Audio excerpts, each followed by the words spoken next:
अंड्यांमधनं proteins मिळतात. ही या प्रकल्पाच्या पाठीमागची भावना होती. पाठीमागे काही पालकांच्या ते निकृष्ट दर्जाचे अंडे आणि त्याच्यातनं काही प्रसंग या संदर्भातल्या तक्रारी आलेल्या होत्या आणि म्हणून तो निर्णय स्थगित करण्याचा निर्णय झाला होता. परंतु परत काही पालकांच्या मोठ्या प्रमाणात त्या ठिकाणी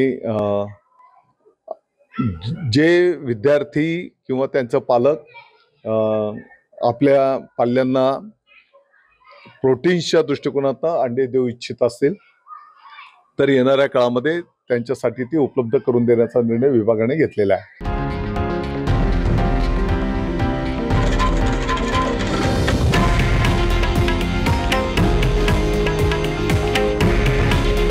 हे आहे देशातील नंबर 1 न्यूज नेटवर्क आणि आपण पाहत आहात TV9 मराठी. काळजी तुमची, हित महाराष्ट्राचं.